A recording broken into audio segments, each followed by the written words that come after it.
Is your laptop overheating or running too hot? Well, don't worry, because today I'm going to show you the proper way to clean all of the dust out of the cooler in your laptop. Stay tuned.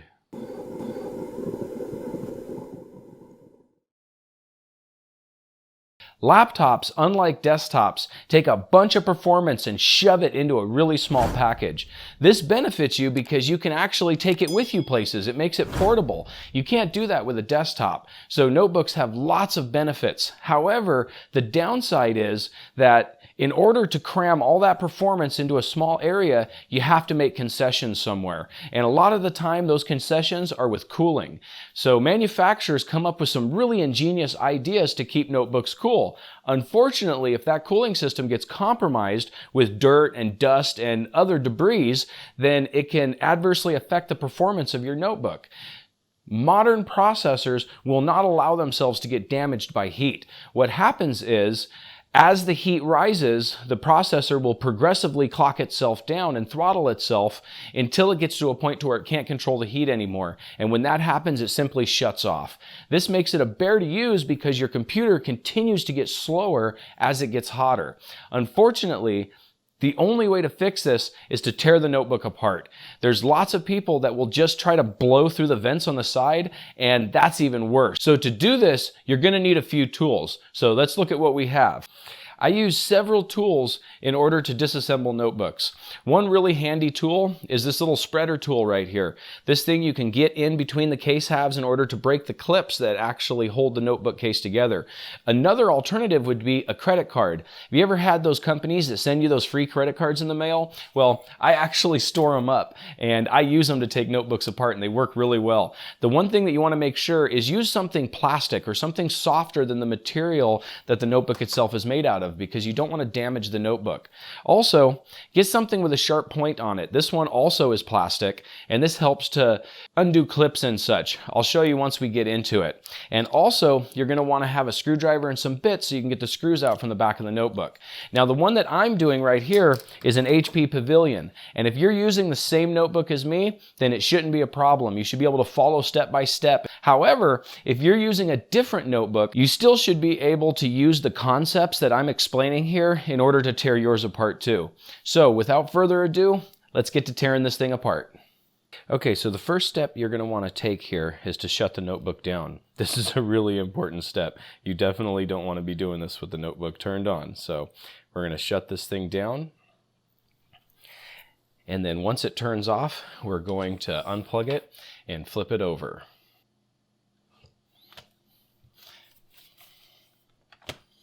Now that we have it flipped over, we want to start taking it apart. And to do this, we need to identify where all the screws are on the bottom of the notebook. Sometimes some of these are hidden. Some of the easy ones you can find are the ones to remove the CD-ROM. Now keep in mind, the way that a CD-ROM works is it has a CD in it, so you know it's about that size. So you're going to have a screw on the bottom right here that's going to actually hold the CD-ROM in place. And typically, this is the same on all notebooks, so you should be able to find this screw. It should be in about this location. And to remove that, all you do is just pull it out. And then make sure to keep these screws somewhat organized. And you should be able to use your fingernail to just pry the CD-ROM out just like that. And then once you pry it out, you should be able to slide it out just like that. And now we're going to go ahead and remove the rest of the screws on the bottom here.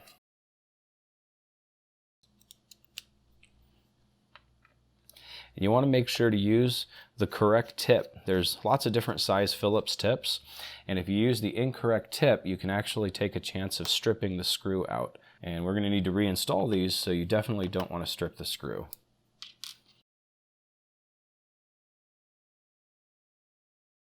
So now that we have all the screws out that are visible, on this specific model, there's some screws hidden underneath these feet right here. Now these feet are just stuck on, so you should be able to remove them with a sharp tool and then just peel them back. And then what you want to make sure of is you want to make sure not to allow any dirt or debris to get inside of here, because we're actually going to stick these back down once we're finished.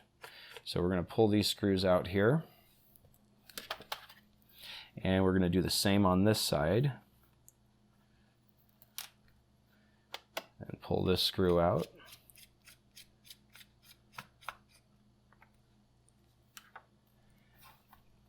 And then repeat the process over here.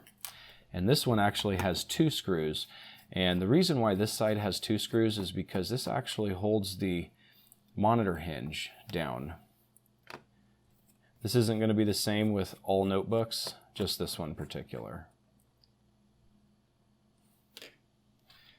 And now the final corner. I'm going to peel this side up.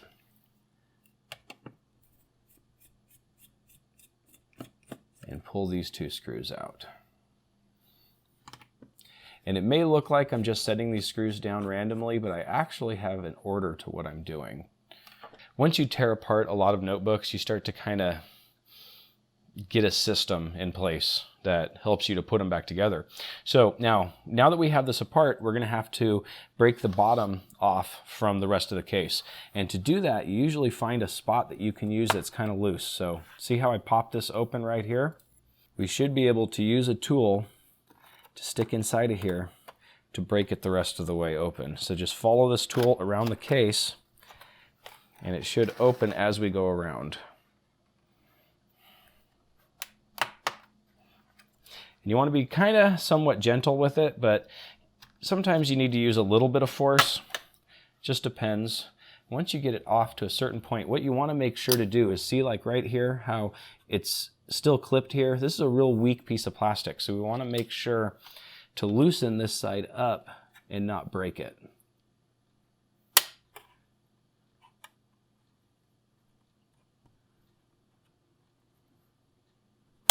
Just like that. Perfect. And then the rest should just pop right off. And then set the bottom aside. And now what we're going after is this right here. We want to be able to pull the cooler off. And to do that, there's going to be, looks like 3 screws on the cooler itself. And then we have 4 screws on the plate that attaches to the heat pipe. So I'm going to move this around to make it a little bit easier to see. Okay, so what we want to do is we're going to want to remove these screws right here that are holding the cooler itself in place.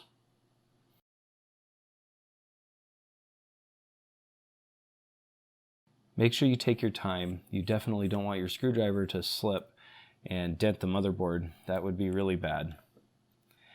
And then the next thing we're going to want to do is disconnect this wire right here. This wire actually attaches to the fan, so we want to make sure to disconnect that. And to do that on this one, you should just be able to pull it up and out, just like that. And then that should give us the cooler. And there we go. There's our cooler. And now we're going to pull the heat sink and heat pipe out. So to do that, we're just going to loosen these screws, and it looks like I'm going to need a smaller tip for my screwdriver here. You want to make sure to use the correct tip. You don't want to strip these screws because they're kind of hard to replace. It's not like you can just run to the hardware store and buy some new screws.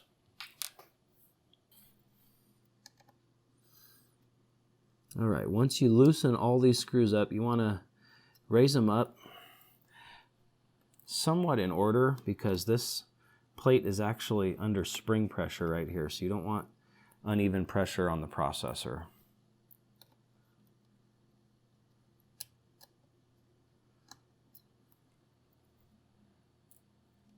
And one more screw. And now we should be able to lift this heat pipe up and out of the way. And there we go. There's our heat pipe and our cooler. And this one actually doesn't look that bad. It doesn't look like it has much dust in it at all. All right, one step that we really need to take is we need to clean this heat sink off. And what we're going to want to do is remove all the thermal compound from the back of the heatsink itself. So to do that, I have just a paper towel right here, and I'm going to use a little bit of Goo Gone. What we're going to do is put some of this Goo Gone onto this paper towel, just to kind of get a little wet spot on it. And then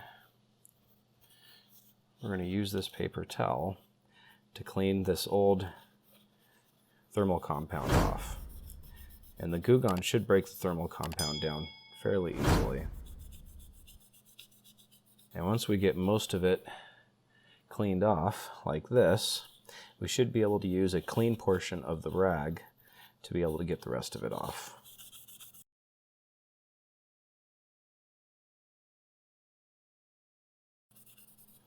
And that's it. And then we're also going to want to clean the processor too. So that is essentially exactly the same process.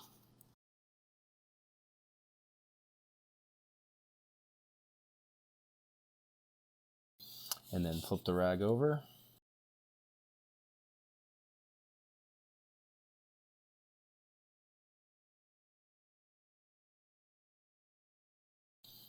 And then get this as clean as you possibly can. And if you tear off any debris from the paper towel, just make sure to blow them out of the way. And there we go. Beautiful.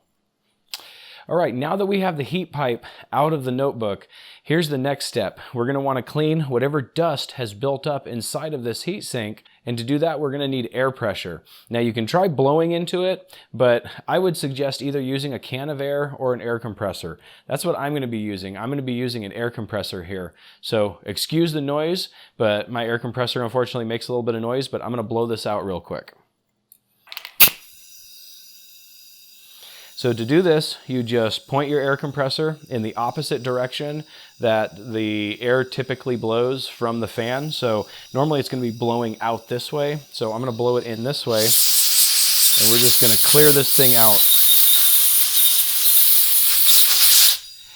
And then once you do that, kind of clean it up the best you can from both sides. Now there wasn't a lot of dust on this one right here, and a lot of them I've seen dust before that actually covers the entire back of the heatsink. I typically call it a dust blanket because it literally is a blanket that covers the air from blowing through the heatsink. That's typically when you start to have overheating problems. Now the next thing that we're going to want to do is to blow the fan out itself. Now this one you want to be really careful with because I have blown enough air pressure into this thing where I've blown blades off of the fan before. So what you're going to want to do is when you blow into this thing, you want to hold the fan so it doesn't spin. This is really important. Don't allow the air compressor to spin the fan while you're doing this. So hook up my air compressor again, and we're going to give this one a shot. Now, like I said before, you want to hold this thing really tight here, and you just want to blow the dust out. And your objective here, you can spin it by hand to get it to the point where you want it to be, and then blow into the thing itself while still holding onto the fan. You don't want the fan to spin. And get all the dust you can off of this thing. All right, so this thing looks beautiful. Now I'm going to move the cameras around and we're going to bolt it all back together. Okay, so the first thing that we're going to want to do now is to apply new compound onto the processor. For this, I'm going to be using Arctic Silver compound. I have found this stuff works really well. So to apply it, we just want a small little dot on this thing right now. This right here is just a dye, so we're going to want a size that's roughly about the size of a grain of rice.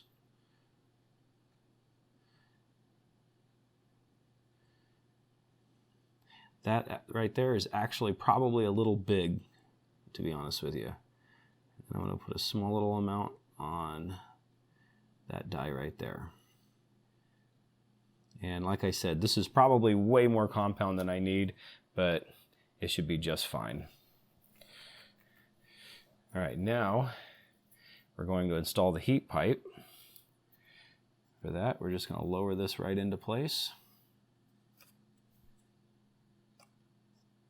You don't want to move it around too much. You want it to go straight down because you want it to push that compound out. All right, now reinstall these screws. And when you install these screws, they don't have to be cinched down. They just need to be snug. And you want them, just kind of get them threaded first. And then once you get them threaded, then you can snug them down. Because you actually want to apply even pressure as you're tightening these screws down. because you want it to go down square. You don't want it to go down crooked and chip the die on the processor. That would be really bad. All right, so now that they're all down, we're gonna go in a cross pattern here and snug these screws up.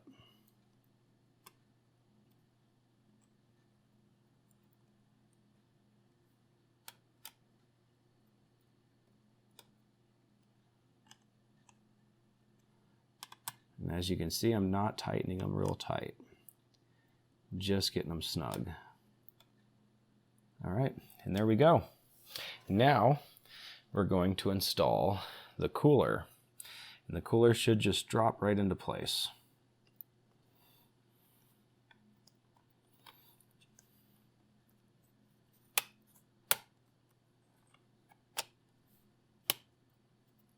Perfect.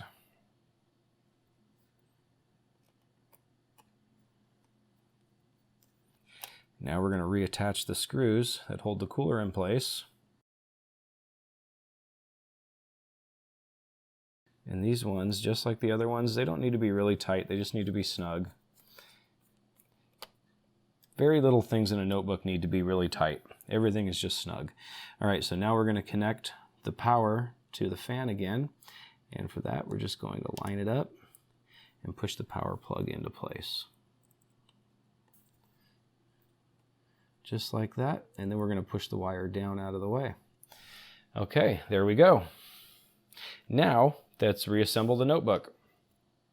All right, so the first step is going to be to set our back panel back down.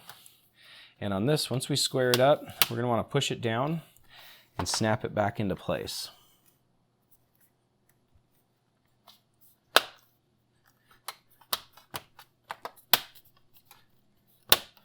Sometimes they can be stubborn. You're gonna have to kind of push down with a little bit of force, but just keep in mind, use force prospectively. You don't want to use too much force while you're working on a notebook. Everything should be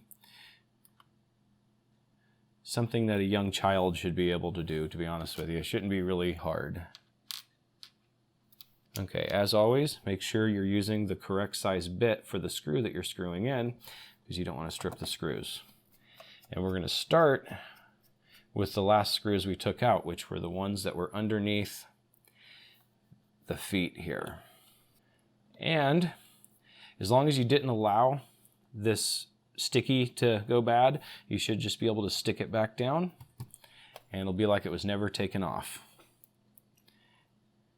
And we want to do exactly the same thing with all the other corners.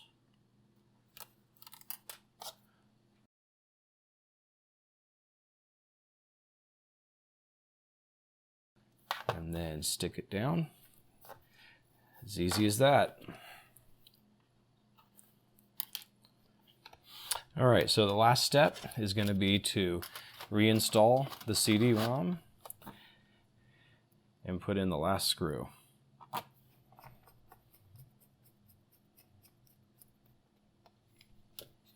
And there we go. If everything worked correctly, we should have a functioning notebook.